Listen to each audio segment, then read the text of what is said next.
J'en ris d'avance. Bonjour Magali, fille de Lune Tarot. On m'a demandé à quelques occasions quelle carte j'utilisais. Alors je viens de faire des petites piles avec toutes mes cartes et je vais vous les montrer. J'ai mis mon petit twin set pour faire représentante Avon, vous voyez. Et puis on va y aller, hein, tout simplement.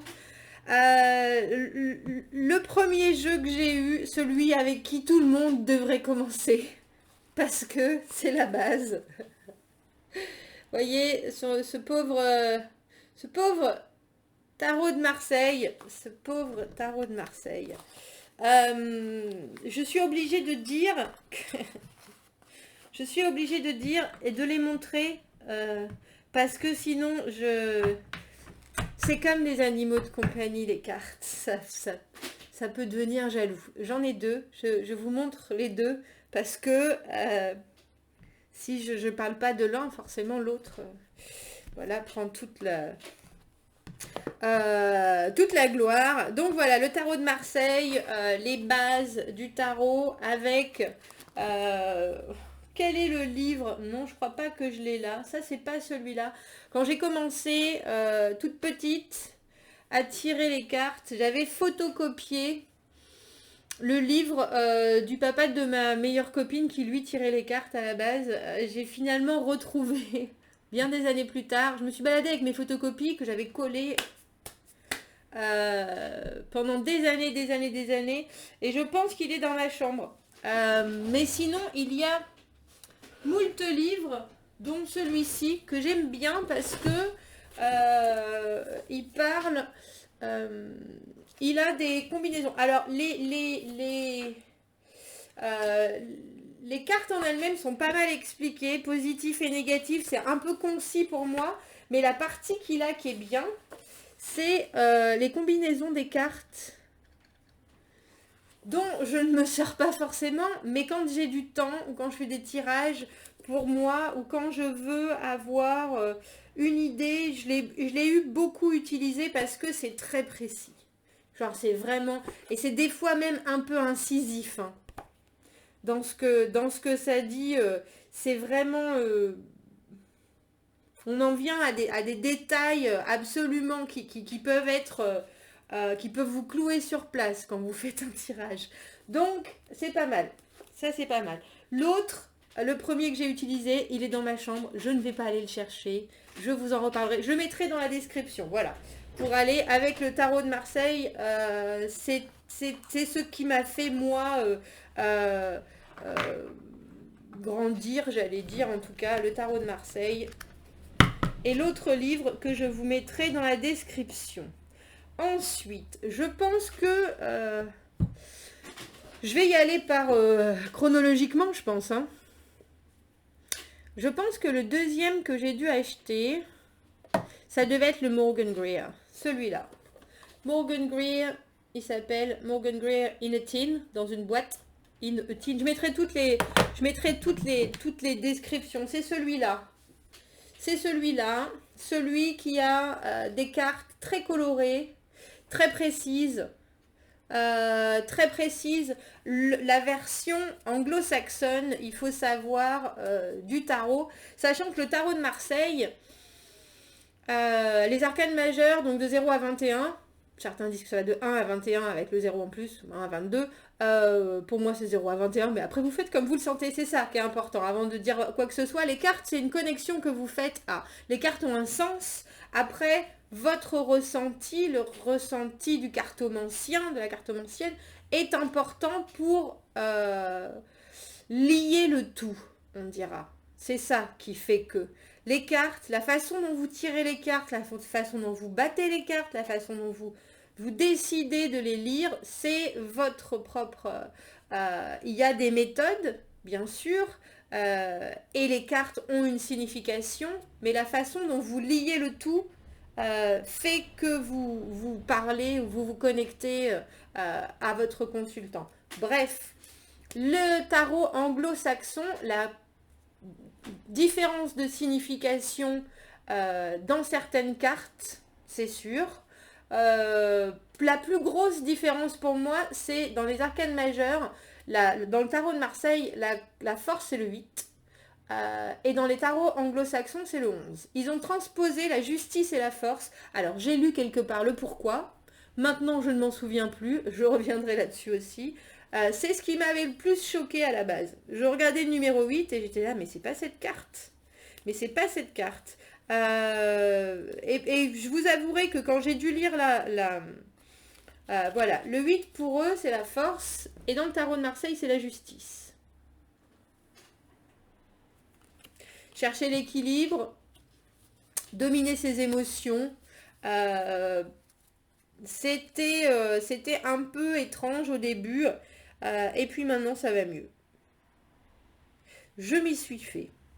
Je m'y suis fait. Bref, très beau tarot. Si vous aimez les couleurs et les... Pour moi, c'est très clair. C'est très clair dans l'illustration. Je trouve que c'est un bon tarot pour débuter. C'est parlant, en même temps, je trouve que les significations sont relativement faciles à transposer sur les cartes. Du coup, si vous débutez, c'est peut-être... ça vous aide en fait, ça vous aide dans le... je veux dire, même si vous avez lu une fois la définition, la signification de la force, vous, en regardant l'illustration, vous rappelez le pourquoi du comment. Ensuite, je crois que celui-là, je suis obligée, je n'ai pas le nom, donc ça ne va pas vous aider grand-chose, mais comme je vous le dis, je ne peux en laisser aucun de côté. Je l'avais acheté dans un... Vous savez, ces boutiques où ils ont plein de livres et à l'intérieur, il y a des cadeaux, il y a des jeux de cartes, c'est des paquets avec des trucs à colorier, etc. Et je l'ai trouvé génial parce que il avait les inscriptions en bas avec quelques significations pour lesquelles maintenant je ne suis pas forcément d'accord. Mais j'aimais bien, moi j'achète les cartes pour les...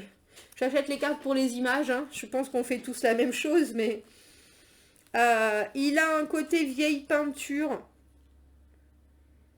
que je trouve assez simple, et au niveau, il y a certains... il y a des fois, je le trouve bien pour les finances, celui-là. Il a un espèce de côté sérieux. Il en dit pas trop. Il en dit pas trop. Il vous emmène pas trop loin dans la réflexion. Je me rappelle, je sais pas le nom. Je vous le montre parce qu'il est très beau. Et qu'il faut pas que je le laisse de côté. C'est tout. Ensuite, nous avons Nicoletta Cecoli qui est un de mes... Je pense un de mes jeux préférés. Alors là, c'était vraiment aussi une question d'illustration. Hein. Bien entendu. Parce que c'est juste un bonheur absolu. Mais par contre, dur. Dur parce que ça vous emmène dans un monde très nostalgique. Ça vous emmène dans un... Il faut connaître la signification des cartes avant de pouvoir utiliser ce jeu.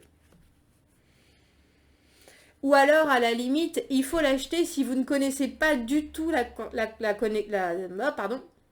la signification des cartes et que vous voulez y aller à votre intuition, votre ressenti. Essayez. Si vous êtes de ces personnes, j'ai une de mes amies qui adore les jeux, qui adore le tarot, mais qui n'a pas l'envie ou la motivation d'apprendre la signification des cartes, mais elle adore les illustrations. Alors, tirez-les comme ça et faites ce qu'on appelle des lectures intuitives. C'est-à-dire que par rapport à l'illustration, vous dites, vous, ce que vous ressentez. Et ça, c'est un jeu qui est juste... je vais réussir à la mettre droite. Au niveau des illustrations, il est juste absolument phénoménal. Allô ? Pourquoi ça focus pas? Il y a des fois ça focus, il y a des fois ça focus pas, j'aime pas. Je voudrais que ça soit clair pour tout le monde. Et ça ne veut pas. Ah, c'est parce que c'est le cadre blanc autour, il a du mal. Bref, Nicoletta Cecoli, juste un tarot superbe. Un tarot superbe, mais moi je trouve, et pourtant je suis plutôt obscure. J'aime les dessins sombres, mais en fait là c'est... je pense que je l'utiliserai plus le jour où justement je ferai plus parler mon intuition et moins ma lecture des cartes. Ça viendra, ça vient des fois, mais ça amène tout de suite, je trouve, un... Il faut être vraiment dans une humeur particulière pour pouvoir lire correctement ce tarot. Parce que c'est sombre. Parce que c'est sombre. Je pense qu'ensuite, parce que j'adore les jeux ronds, j'ai un amour... j'avais dit que j'attends... Oh tiens, je vais en recevoir d'autres. J'avais dit que j'attendrais, parce qu'il y a un autre jeu rond dedans. C'est pour ça que je viens de tilter à l'instant. Mais c'est pas grave, je vous en ferai une autre quand ils arriveront. Qui s'appelle The Circle of Life. Circle of Life, avec son petit livre, que j'aime bien parce que... il décrit bien les cartes et eux ont fait un effort. Alors ça dépend des tarots, mais certains tarots donnent une signification particulière à leurs cartes. L'iconographie soit, mais la personne qui a dessiné le tarot veut donner un sens particulier à sa carte. C'est jamais très loin de la signification traditionnelle de la carte en elle-même, mais ça peut apporter des précisions sur l'idée, l'envie qu'on a. Donc un tarot très basé sur la nature. Donc là on a le chariot avec les deux sphinx. Oh, la roue de fortune est juste géniale. Le 4 de denier par exemple, quand je vous parle de signification particulière, je vais y arriver à la mettre droite. Oui, voilà. Le 4 de denier, dans la signification traditionnelle, c'est rester sur ses positions. Et là, on voit clairement, c'est un jeu que je prends ni à l'endroit, que je lis pas à l'envers, peut-être par sa forme d'ailleurs. Donc le 4 de denier, rester sur ses positions, et des fois, quand moi je tire une carte à l'envers, c'est surtout avoir peur de prendre un nouveau risque. Et là, il fait clairement, lui, il parle même de laisser rentrer quelque chose d'autre dans ce que vous connaissez. Est-ce que ce qui va se passer, les nouvelles choses vont-elles être dangereuses pour moi? C'est encore plus que de prendre un risque, c'est carrément avoir l'idée de ne pas être en sécurité parce que quelque chose va nous arriver. Mais superbe, superbe. L'as de coupe, ah bah là on peut pas faire mieux que de plonger dans une relation, n'est-ce pas? Alors, Circle of Life, celui-là, l'art par Maria Di Stefano. Je mettrai de toute façon les noms. Ensuite, un magasin de tarot s'est ouvert dans ma ville. Et là, ça a été festival.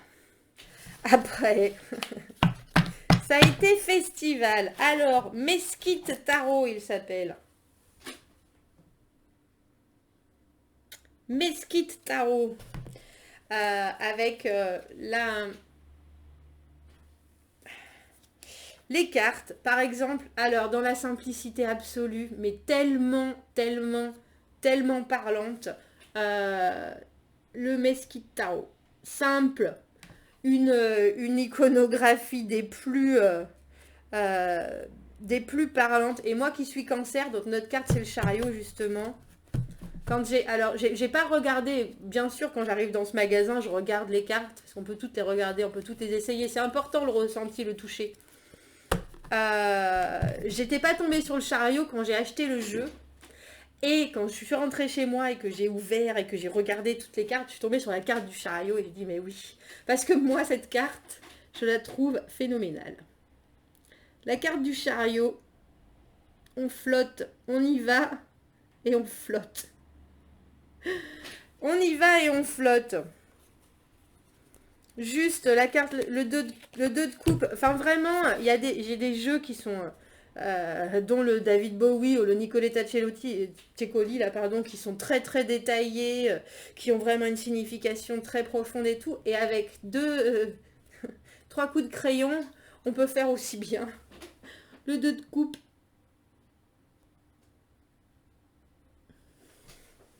Bah oui. Mesquite Tarot. Un incontournable aussi pour moi, personnellement. personnellement. Ensuite, je pense que j'ai dû passer aux oracles. Alors les oracles, c'est encore autre chose. C'est encore autre chose, pareil, petit livre, Iris, Oracle Deck, avec une belle boîte. Je vous la montre. Je sais pas pourquoi je sais pas si je vous ai montré les autres. Bref. Pour avoir des précisions, pour avoir d'autres sortes de messages que les cartes de tarot en soi. Après, c'est une histoire de... C'est pareil, c'est une histoire de ressenti, c'est une histoire d'illustration, savoir ce que vous aimez. Chaque carte, ce que j'ai bien aimé dans cet oracle-là, c'est qu'elles sont... Bah, moi, bien sûr, il faut que les images me parlent. Hein. Mais en plus, ils ont... Je l'ai pas encore assez travaillé, c'est peut-être aussi pour ça que j'utilise moins.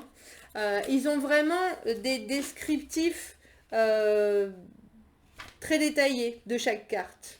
Donc vous lisez la carte par rapport à l'imagerie, mais il y a aussi leur intention qui a été vraiment, vraiment, vraiment bien travaillée.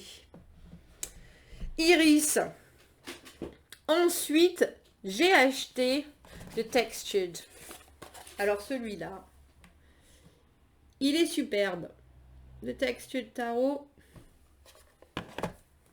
Petit livre, pareil, dont je crois je ne me suis jamais servi.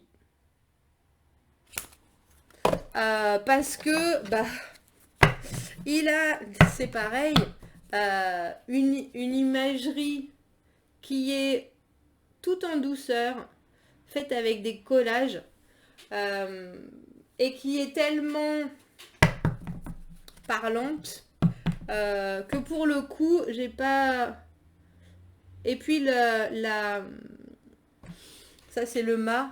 Leurs explications, par contre, je trouve pour des débutants sont très bien. Parce que, par exemple, la tour, bon, c'est tout en anglais. Et je crois pas qu'il y ait en français d'ailleurs. Non, c'est tout en anglais. Chute, soudaine chute, ego, catastrophe, bienvenue au nouveau challenge, opportunité de croissance, explosion inconsciente, ombre, faire trembler les fondations, destruction externe. Vous voyez, pour des débutants, c'est bien. Pour les débutants, c'est bien parce que c'est très concis. Ça vous parle des significations premières et en même temps, les images, l'imagerie est très parlante aussi. Très parlante, très claire. Un très beau jeu, le Textured Tarot. Un très, très, très, très, très beau jeu. Qu'est-ce que j'ai acheté ensuite? Le vice-versa. Je pense que c'était le vice-versa. Très certainement. Que j'ai vu, je crois, chez quelqu'un d'autre. Chez un autre cartomancien, très certainement. Et où je me suis dit, mais c'est génial! Mais c'est génial! Pareil, vient dans une très belle boîte. Pour les gens qui, comme moi, adorent les boîtes. J'adore les boîtes. Ça, c'est mon côté... il faut que les choses soient... Alors que c'est pas chaotique, hein. Tout est bien. Mais il faut que ça soit joli. Il faut que ça puisse rentrer dans une petite boîte. Alors que dans ma vie, c'est pas du tout ça. Mais les choses, oui. Pareil. Donc, le vice-versa tarot. La caractéristique principale du vice-versa à vice-versa. Vous voyez? Solaire, la carte primale, on va dire, c'est-à-dire le 2 de coupe, la connexion, et puis lunaire, c'est-à-dire ce qu'on ne voit pas forcément,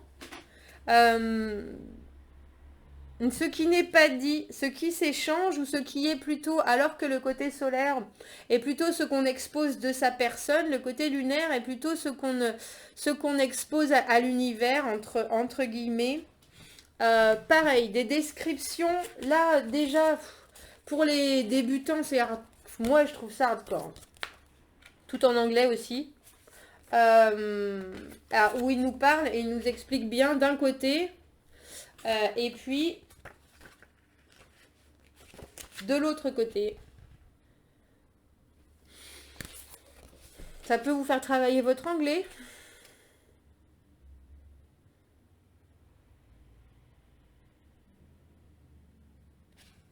Ce qu'ils disent, je vais essayer de... Ce qu'ils disent par rapport... Voilà, ils disent la plupart des tarots ont 78 cartes, le vice-versa en a 156, bah oui, puisqu'il y a deux côtés. Considérez combien de possibilités d'interprétation sont présentes dans un jeu traditionnel et doubler ces possibilités, ça peut vous paraître un peu trop. Comme on le dit au-dessus, le vice-versa parle de l'autre, de voir les choses de l'autre côté. Ni en pire ni en mieux. Gardez ça à l'esprit quand vous travaillez avec les cartes. C'est pour ça que pour vous aider dans cet état d'esprit, les descriptions pour les cartes sont ce côté et ce côté plutôt que devant et derrière, ou à l'endroit ou à l'envers, comme ils peuvent le dire des fois. Et après, il vous explique comment les tirer et puis les différentes interprétations qu'on peut avoir. Donc déjà, pour des gens qui ont compris les cartes, je pense, ont eu envie d'aller voir un petit peu plus loin. Dans mon esprit. Après, comme je vous dis, c'est mes conseils à moi, vous faites comme vous voulez. Surtout, n'oubliez pas ça. C'est important. Vous faites comme vous voulez. Comme vous voulez. Alors j'ai acheté après, pareil, magasin, forcément, hein, il s'ouvre à côté de chez moi, qu'est-ce que vous voulez que je fasse? J'ai acheté les deux, les cartes des arbres et les cartes des plantes, que j'utilise, que je trouve génial dans le sens où elles sont très... ils appellent ça, voilà, un soutien inspirationnel et une guidance de nos amis les fleurs, de nos alliés les fleurs et des arbres. Donc, je les utilise pas forcément souvent. Je les ai mélangés parce que j'arrivais pas à trouver, entre guillemets, pourquoi il fallait utiliser les plantes et les fleurs séparément, les arbres et les fleurs séparément. Génial parce que bah, déjà, c'est vachement joli. Enfin, leur imagerie est superbe. Les ombres. Et en plus, ils expliquent tout. Ils expliquent tout derrière, ils mettent carrément la traduction de la... C'est pour ça que je les lis. Je vous avouerai que je ne les ai pas appris par cœur et que je pense que je ne le ferai jamais. Je pense que je ne le ferai jamais. Pour moi, ça, c'est vraiment un allié. C'est-à-dire que ça ajoute à mon tirage sans que j'ai besoin moi-même d'y porter une interprétation. Donc, les alliés, les plantes. Ensuite, nous avons... Alors, je pense que je vais être dans le désordre, dans la chronologie, là, mais je crois que j'y suis à peu près.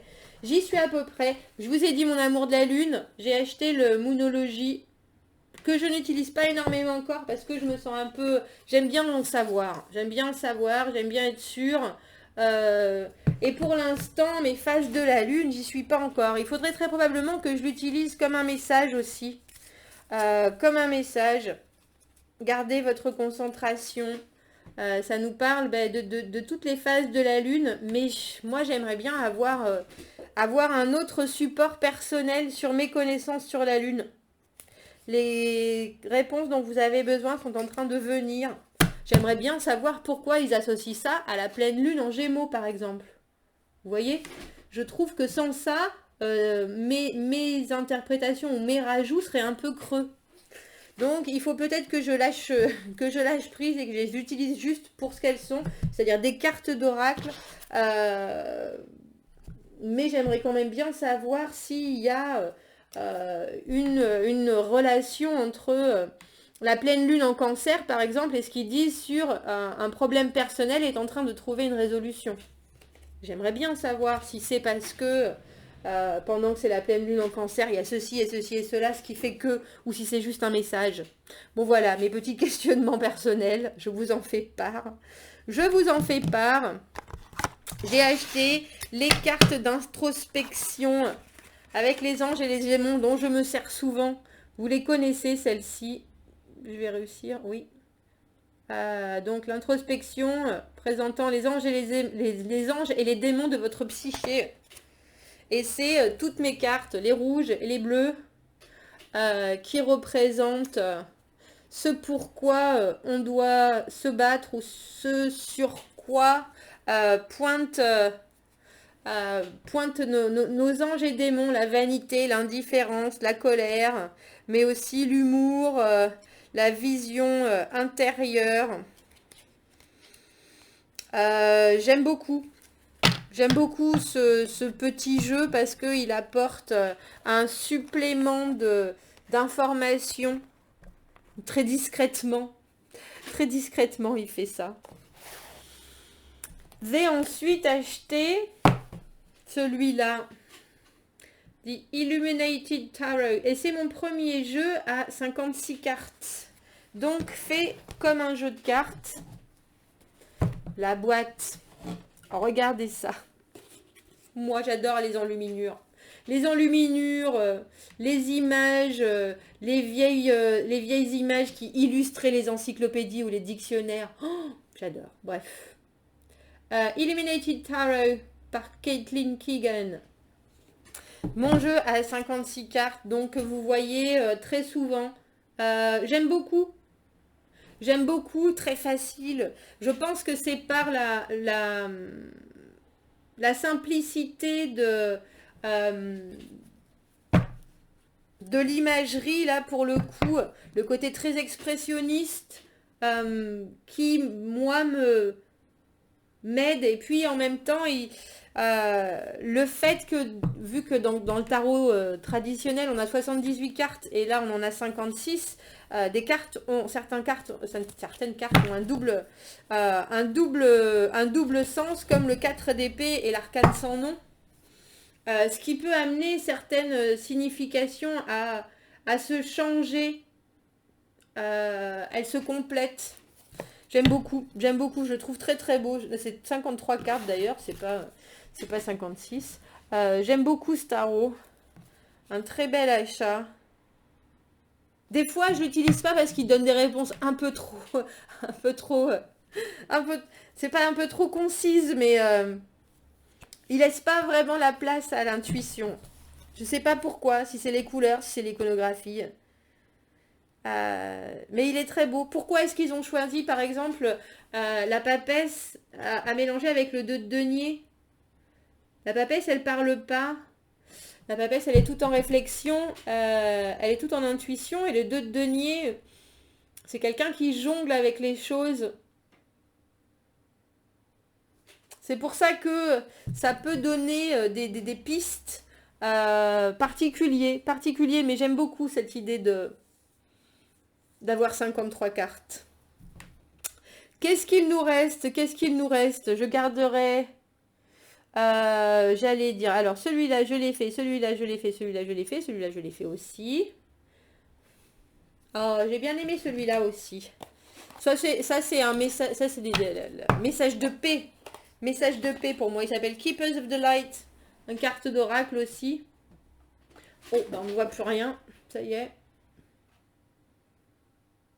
Nous avons trop de lumière.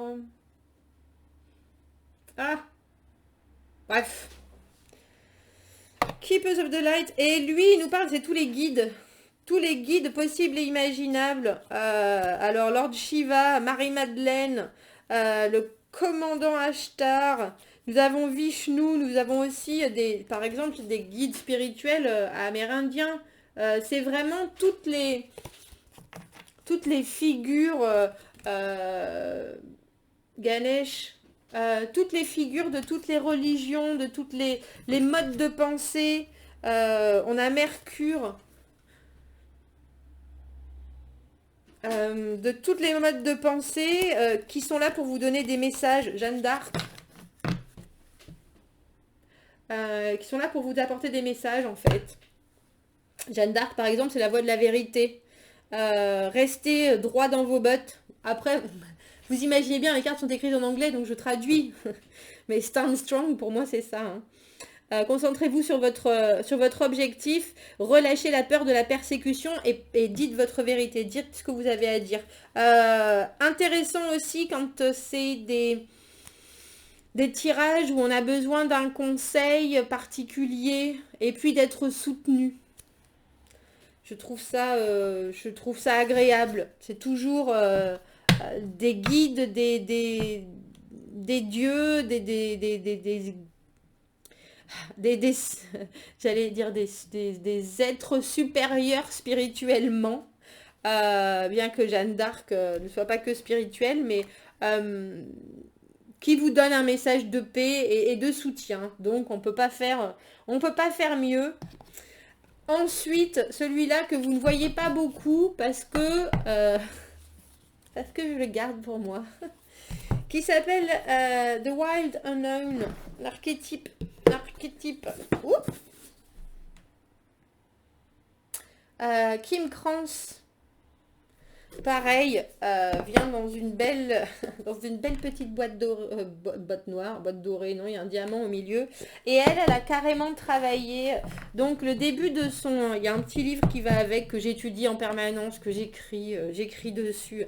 Elle a travaillé sur les archétypes, donc il y a tout son travail sur le livre. Elle écrit son cheminement pour pouvoir écrire ce livre. Et quand je l'ai acheté, la gentille dame de la boutique me dit il va falloir travailler dessus, vous allez voir, il n'est pas facile. Et moi, ouais, c'est bon. Et ben, c'est exactement ça. C'est-à-dire que il faut faire un travail sur chaque carte. On a par exemple le désert. Alors pareil, une iconographie que moi j'adore, un travail qu'elle a fait absolument phénoménal dessus. Mais il y a des cartes, par exemple, j'y suis pas encore arrivée, hein, à Anima Mundi. Mais là, je vais avoir besoin d'un peu de recherche, par exemple. Par exemple. Après, ce sont des archétypes, donc des choses qui sont là et qui signifient quelque chose en particulier. On a le chaman, à part qu'elle, elle nous explique que pour se servir de ce tarot, il faut complètement ouvrir son esprit et réfléchir à la signification pour nous de tel ou tel archétype. Phénoménal. Phénoménal, je suis à l'étude. Je suis à l'étude. Je l'utilise de temps en temps dans mes tirages privés. Parce qu'il faut un moment avant de pouvoir, avant que ça sorte. C'est pas quelque chose. Ça demande réflexion pendant, après le tirage, tellement ça emmène des informations. Donc oui, à l'étude. À l'étude. Vous avez vu le dernier. Enfin, c'est pas le dernier d'ailleurs, parce que j'en ai vu un autre depuis. Vous avez, pour ceux qui ont vu ma vidéo où j'ouvre le Starman Tarot, donc qui a été fait pour David Bowie et avec une iconographie particulière par David Di Angelis, inspiré par l'art qu'il a créé pour David Bowie, juste une tuerie. Pour les gens qui aiment les couleurs, hein, parce que moi j'aime ça, je comprends bien que tout le monde ne l'aime pas forcément. Nous avons le mât. Donc, des cartes, c'est pareil. Hein, des cartes. Est-ce que je les conseillerais pour des débutants? Peut-être. Peut-être, parce qu'effectivement, ils ont vraiment bossé sur l'imagerie. L'as de denier, cette offre concrète dont on a besoin. Je ne sais pas si vous voyez, parce que j'ai l'impression qu'il y a un peu trop de lumière, mais là est étendue une femme. Et en fait, des racines sortent de son corps et elle est enterrée et elle est en train de s'épanouir, de grandir. Donc vraiment une vraie imagerie par rapport à la signification de la carte. C'est presque, même moi qui suis pourtant habituée du tarot, il me faut un moment avant de digérer la carte. C'est pour ça que j'ai fait tous mes tirages là, du mois de mars avec. Il faut que je prenne une carte et je les mets pas à l'envers. Il n'y a pas besoin d'avoir les deux significations. Parce qu'il y a tellement de couleurs, il y a tellement de détails que ça peut vous emmener très très loin en fait. Donc pour l'ouverture, pareil. Pourquoi pas des débutants si vous voulez faire de la lecture intuitive. parce qu'il y a énormément de détails et que je pense que ça peut vous emmener loin. Ça peut vous emmener loin.